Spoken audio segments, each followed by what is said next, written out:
तर शिर्डी आणि शेगाव पाठोपाठच अक्कलकोटमध्येही गुरुपौर्णिमेनिमित्त भाविकांची अलोट गर्दी झाली आहे। दर्शनासाठी पहाटेपासूनच मंदिर परिसरात भक्तांच्या रांगा लागल्यात। महाराष्ट्रासह तेलंगणा, आंध्र आणि कर्नाटकमधूनही भाविक अक्कलकोटमध्ये दाखल झाले। संपूर्ण परिसर भक्तिमय झालाय, उत्साहाचं वातावरण निर्माण झालंय। दरम्यान अक्कलकोटमधून स्वामी समर्थ वटवृक्ष मंदिरातून आढावा घेतलाय आमचे प्रतिनिधी विश्वभूषण लिमये यांनी।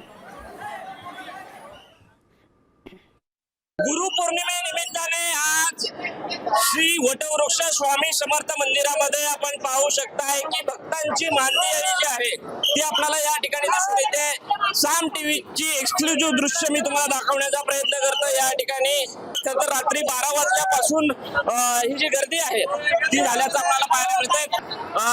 काही भक्त आहेत, आपण त्यांच्याकडनं जाणून घेऊया। कुठून आलेला? सातारा। किती वर्षापासून येत आहे? 8 वर्ष झाली। काय भावना आहेत? कुठून आला? चिपळूण। काय मागितलं स्वामींकडे? काय नाही, आलेच त्याच्यात समाधान आहे। नक्कीच आपण बघू शकतोय की भक्तांच्या चेहऱ्यावरती समाधान जे आहे ते आपल्याला दिसून येत आहे आणि हजारोंच्या संख्येनं खरं तर कालपासून अक्कलकोट नगरीमध्ये महाराष्ट्रासह भारतभरामधून भक्त जे आहेत ते दाखल होत असतानाचं चित्र आपल्याला पाहायला मिळतंय।